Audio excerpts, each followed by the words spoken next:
नमस्कार दोस्तों, मैं हूं आशीष त्रिवेदी। स्वागत है आपका संकल्प के यूट्यूब चैनल पर। दोस्तों, संकल्प के यूट्यूब चैनल पर पिछले दिनों हम लोगों ने एक कार्यक्रम शुरू किया, प्रेरक व्यक्तित्व। ऐसे व्यक्तित्व से हम मिलाएंगे आपको जिससे हम प्रेरणा ले सकें, कुछ सीख सकें। आज मैं आपको एक ऐसे व्यक्ति से मिलवाने जा रहा हूँ जिस व्यक्ति ने अपने व्यक्तित्व से न सिर्फ हमारे जनपद को प्रभावित किया है, बल्कि सैकड़ों लड़के लड़कियों को व्यक्तित्व निर्माण में सहयोग किया है, उनको प्रेरित किया है और इनसे प्रेरणा लेकर के बहुत सारे लड़के लड़कियों ने अपना कैरियर बनाया है, अपने व्यक्तित्व के निर्माण में एक बड़ी भूमिका निभाई है। आज मैं आपको मिलवाने जा रहा हूं हमारे जनपद के वरिष्ठ कला प्रशिक्षक डॉक्टर इफ्तिखार खां साहब से। आपका बहुत बहुत स्वागत है, अभिनंदन है हमारे इस कार्यक्रम में। डॉक्टर इफ्तिखार खां साहब GIC government inter college Ballia में कला के प्रशिक्षक हैं और पेंटिंग के क्षेत्र में बहुत बड़ा काम कर रहे हैं बलिया जनपद में। मुगल कालीन पोथियों में दृष्टांत चित्र, इस विषय पर आपने शोध किया है और किताब आने वाली है मुगल चित्रकला। हम बातचीत करेंगे डॉक्टर इफ्तिखार खां साहब से, जानेंगे कि क्या क्या इन्होंने जनपद में किया है और किस तरीके से आने वाली हमारी जो पीढ़ी है, नई पीढ़ी है, उनको प्रेरित किया है आपने। तो पुनः एक बार आपका स्वागत है सर। धन्यवाद। और सबसे पहले तो मैं ये जानना चाहूँगा, जितना मैं आपको जानता हूँ कि आप एक साइंस के स्टूडेंट रहे हैं शुरू से ही जी। और आपने एडमिशन भी लिया BSc में जी। सतीश चंद कॉलेज में आपने एडमिशन लिया BSc में जी। और BSc छोड़ करके आप कला के क्षेत्र में आते हैं जी। पेंटिंग बनाते हैं। इस विधा में आपने फाइन आर्ट्स किया, MFA किया, PhD किया और आप इस समय एज ए टीचर प्रशिक्षक आप सेवा दे रहे हैं। तो उस विज्ञान से कला के क्षेत्र में जब आप आए तो वो आने की प्रक्रिया क्या रही और कैसे रही आपकी? जी। विज्ञान में आने का हमारा ये था कि सबसे पहले विज्ञान को ही लोग जानते थे इंजीनियर और डॉक्टर। वैसे हमारा मन कला में रुचि थी और हमको अपने जो गुरु थे हमारे प्राइमरी में, मिडिल में, इंटर कॉलेज में प्रोत्साहन मिलता था, लेकिन मार्गदर्शन नहीं मिल पाता था कि इसका आगे स्कोप क्या है। तो हम BSc में आकर के एडमिशन लिए। वहाँ पर एक चित्र हमने बनाया। सन 84 में श्रीमती इंदिरा गांधी जी का डेथ हो गया था और उस पर हमने पोर्ट्रेट बनाया। वो लगा इसमें सतीश चंद कॉलेज के टीचर्स हॉल में जी। और वहाँ प्रोफेसर ये रघुवंश पाठक जी उनकी नज़र पड़ी और उन्होंने हमको सुझाव दिया कि तुम अगर चित्र बनाते हैं तो BSc क्या करोगे, फाइन आर्ट्स करो। और मैं पहली बार फाइन आर्ट्स का नाम उनके मुँह से सुना और उसके बाद से वो भेज दिए हमको BHU। और BHU गए तो वहाँ से न करके वहाँ पे क्लोज हो चुका था और विद्यापीठ में हमको अवसर मिला।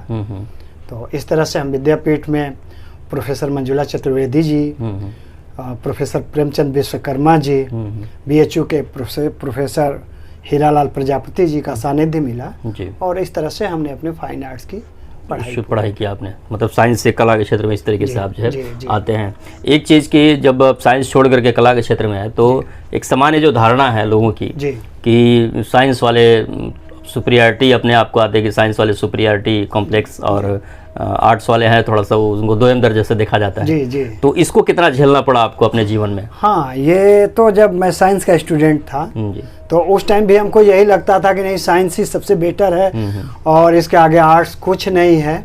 लेकिन जब फाइन आर्ट्स में एडमिशन हुआ तो वहाँ ये पता चला, क्योंकि हम दोनों का तुलनात्मक अध्ययन कर रहे थे, हाँ दोनों को देख चुके थे और उसमें काफ़ी मेहनत है। उसमें रोज क्रिएशन है, रोज एक नई खोज है। उससे पहले तो केवल ये होता था कि अक्सर हमारे बलिया में ये भी देखा जाता है कि फूल पत्ती कौवा बिल्ली बना के क्या करोगे। लेकिन वहाँ जा कर के जब मेहनत और उसका सिलेबस, पाठ्यक्रम और सारा कुछ देखने के बाद ये पता चला कि नहीं, इसमें स्कोप भी है, मेहनत भी है, करियर भी है। तो इस तरह से ये दोनों में बहुत फर्क है और कहीं से कमतर किसी भी विषय को आंकना नहीं, ये बिल्कुल। हाँ, और वैसे भी आर्ट तो क्रिएटिव है, क्रिएशन है ये आर्ट, तो फिर उसको कमतर कैसे आंका जा सकता है। एक चीज़ मैं आपसे जानना चाहूँगा, आप हर साल ललित कला अकादमी की तरफ से कार्यशाला लगाते हैं, सैकड़ों बच्चे प्रशिक्षण लेते हैं आपके यहाँ। इसके अलावा आप संडे को अपने घर पे भी बच्चों को ट्रेनिंग देते हैं। अन्य गतिविधियों में भी आपकी बड़ी सक्रिय भूमिका रहती है, तमाम कंपटीशन कराना, ये सारी चीज़ें। तो एक ये बिल्कुल सामान्य सी बात है कि आपकी नौकरी लग गई, टीचर हैं आप, तनख्वाह मिल ही रहा है, तो उसको छोड़ करके फिर ये सब सारी गतिविधियां और उनको साथ में लेकर के, इसके पीछे क्या कारण है, मतलब क्यों करते हैं आप इतना ये सब? मेरा मानना ये है कि मैं एक गुरु हूँ जी, और गुरु का काम ही होता है पथ प्रदर्शक। जो भी बच्चे भटक रहे हैं अपने रास्ते से, तो उनको सही रास्ता दिखाना, ये मेरी ड्यूटी है जी। और ऐसा भी नहीं है कि मैं केवल जीआईसी का एक टीचर हूँ, शिक्षक हूँ, नहीं।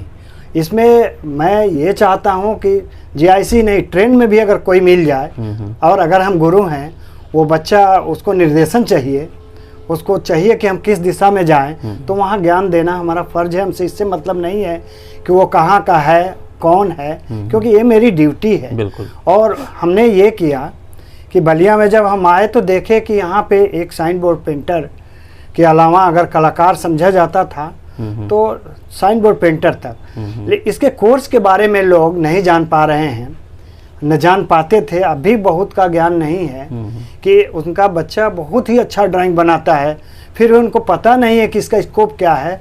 वो यही कहते हैं कि ये कला फला पढ़ के करोगे क्या, जबकि इसका बहुत ज़्यादा कैरियर है, बहुत ज़्यादा स्कोप भी है और बहुत ऊंचाई तक बच्चे गए भी हैं अपने जनपद से। तो इसको जागरूकता के लिए हमने हर प्रत्येक रविवार को 2 घंटे 3 घंटे फ्री ऑफ कास्ट हम उनको शिक्षा देते हैं और इसका लाभ ये मिलता है कि वो BFA MFA में एडमिशन में या डिजाइनिंग के क्षेत्र में बीडेज वगैरह में बहुत ही अच्छा उनको चांस मिलता है और इस तरह से बच्चे जाते हैं आगे।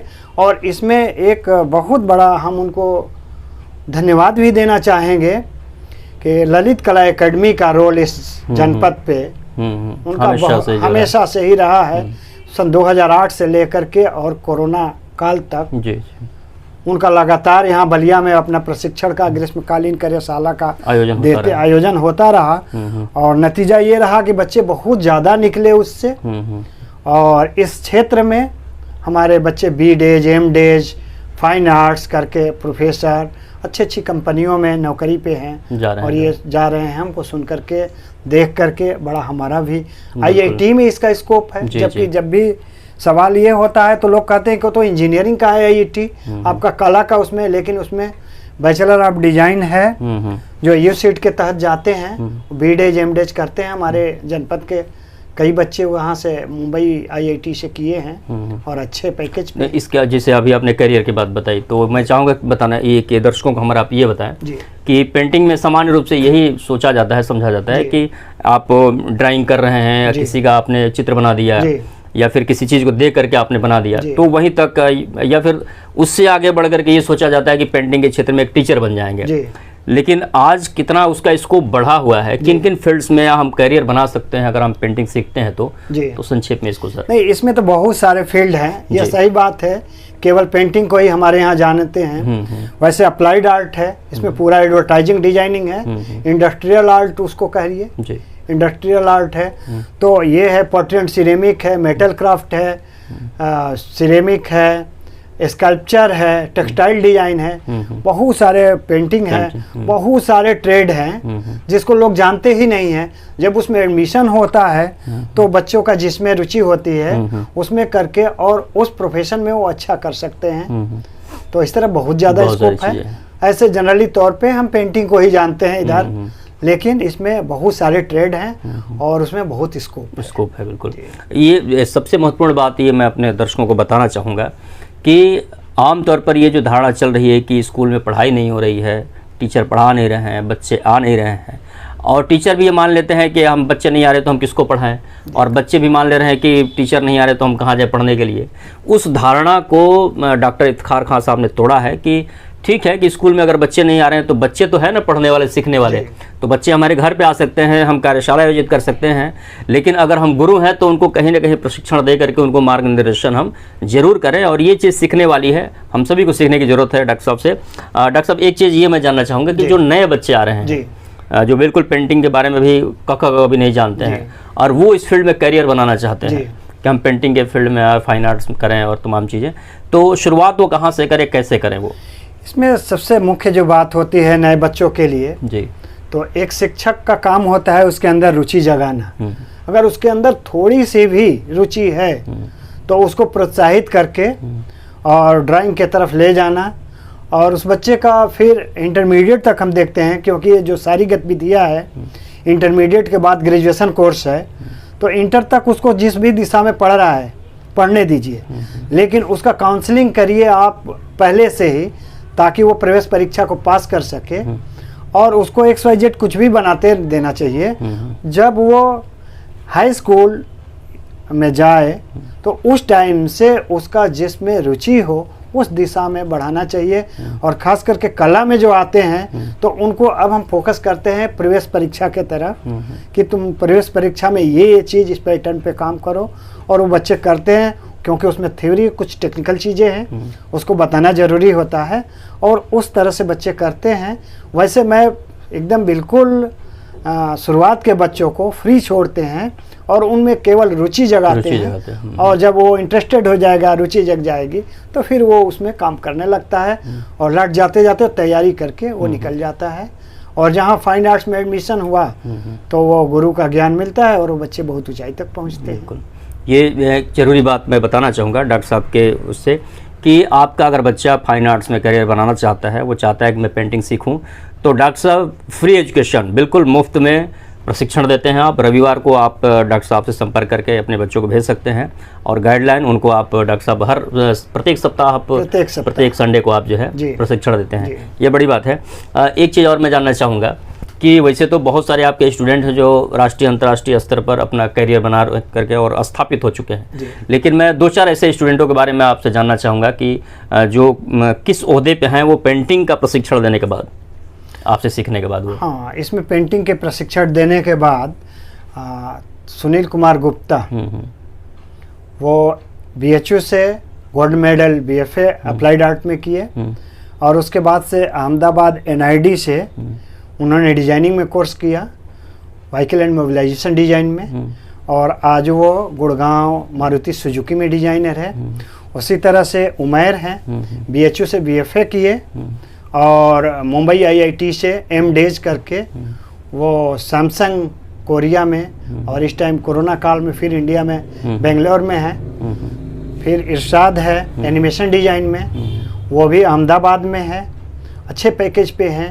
राधा स्वामी है, तो राधा स्वामी गोल्ड मेडल BHU से BFA MFA किए, और उसके बाद से नेट JRF और PhD के दौरान ही PhD छोड़ करके फोटोग्राफी लाइन में गए। अच्छा। और वो अच्छी कंपनियों में, जो मोबाइल की कंपनियां बहुत सारी हैं, उसमें उनका फोटोग्राफ्स वॉल पेंटिंग में जा रहा है, और कई सारे वो अवार्ड भी फॉरेन कंट्री से राष्ट्रीय स्तर अंतर्राष्ट्रीय स्तर पे उन्होंने पाया है।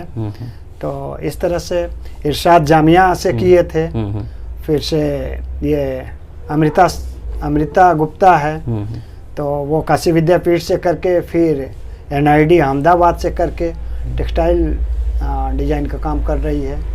तो इस तरह ये से बहुत ही महत्वपूर्ण है ये कि कई बच्चे प्रोफेसर, टीचर्स, तो बहुत सारे लोग इस बलिया जैसी जगह से प्रशिक्षण लेने के बाद राष्ट्रीय अंतर्राष्ट्रीय स्तर पर वो बच्चे जो हैं अपना करियर बना चुके हैं और स्थापित हैं, और यहीं से प्रशिक्षण लिए हैं। ये बहुत महत्वपूर्ण बात है। डॉक्टर साहब, अब एक आखिरी सवाल मैं आपसे लेना चाहूँगा कि कलाकार का मतलब सिर्फ लोग ये समझ लेते हैं कि कलाकार है तो अपनी कला का प्रदर्शन कर रहा है वो, और वो कुछ भी करे, पेंटिंग बनाए, डांस करे, म्यूजिक या एक्टिंग जो भी करे, और एक धारणा है कि कला जीवन के लिए, कला समाज के लिए। तो एक कलाकार का सामाजिक सरोकार क्या होना चाहिए? इस पे हमको आचार्य रामचंद्र शुक्ल जी की सूक्ति याद आ रही है। कलाकार, पत्रकार, चित्रकार, कवि, ये जितने भी हैं ये विपक्ष के नेता होते हैं। ये जो गरीब, मजलूम, जिनकी आवाज़ें दब रही है, उनको ये प्रत्यक्ष रूप से वो समाज में जागृत करते हैं, और उसके लिए लड़ते हैं अपने तुलिका के माध्यम से, अपनी लेखनी के माध्यम से, अपने कविता के माध्यम से। वो समाज को हमेशा जगाने का काम करते हैं। इसीलिए इनको सजग प्रहरी भी कहा गया है, कि समाज के सजग प्रहरी हैं, और वो अपनी जिम्मेदारी से न हटे, बल्कि वो, हमको इससे मतलब नहीं है कि वो पक्ष कौन सा है, जो भी सरकार है, चाहे किसी भी पार्टी की है, कोई भी हो, लेकिन वो हमेशा विपक्ष के नेता होते हैं, और वो गरीब मजलूमों की आवाज़ को पहुंचाते अपनी तुलिका के माध्यम से, लेखनी के, जो भी उनका माध्यम है। तो ये उनकी समाज में भूमिका होती है और बहुत अहम भूमिका होती है जी। जैसे कल हमारे मुंशी प्रेमचंद जी का जयंती मनाया गया, वो अकेले पूरे अंग्रेजों को हिला दिए थे अपने लेखनी के माध्यम से। बिल्कुल। तो ये ड्यूटी हमारी बनती है। अलग बात है कि हम अपने को भूल जाए कि हम क्या है। हम एक कलाकार हैं और मेरी ये ड्यूटी बनती है। जी जी, ये महत्वपूर्ण बात आपने कही कि कलाकार का मतलब सिर्फ ये नहीं है कि हम अपनी कला का प्रदर्शन करें, कला के माध्यम से हम अपने समाज को कितना बेहतर बना सकते हैं, ये महत्वपूर्ण है जी। चाहे वो कोई भी विधा हो, चाहे कोई भी विधा हो। जी। तो ये बहुत ही महत्वपूर्ण बातचीत रही। और दोस्तों दो तीन चीज़ें, जैसा कि मैंने बताया कि हमारा ये कार्यक्रम है प्रेरक व्यक्तित्व की, हम उस व्यक्ति से क्या प्रेरणा ले सकते हैं। तो बातचीत से आप समझ गए होंगे कि दो तीन चीज़ें हैं जो हमें डॉक्टर साहब से सीखनी चाहिए। कि हम बहाना बना लेते हैं कि हमारे पास बच्चे नहीं हैं तो हम किसको सिखाएं, क्या करें। अगर हमारे पास हुनर है, अगर हमारे पास कोई लक्ष्य है, तो हम तो वो जगह ढूंढ लेते हैं, बच्चों को ढूंढ लेते हैं और उनको हम प्रशिक्षित अगर करें, उनको सिखाएं, तो एक बेहतर कल का निर्माण हम करने में अपनी भूमिका अदा कर सकते हैं। और दूसरी चीज़ कि एक जागरूकता लाना, समाज अपने बहुत जागरूकता लाया है कला के क्षेत्र में। क्योंकि आपसे पहले हम बहुत सारे लोग यही जानते थे कि पेंटिंग का मतलब कि ये दीवार पे जो पेंटिंग बनती है वो सारी चीज़, लेकिन आपने एक जागरूकता लाया कि फाइन आर्ट्स क्या होता है और तमाम चीज़ें क्या होती हैं। तो ये बहुत ही महत्वपूर्ण बात है, डॉक्टर साहब से सीखने की ज़रूरत है।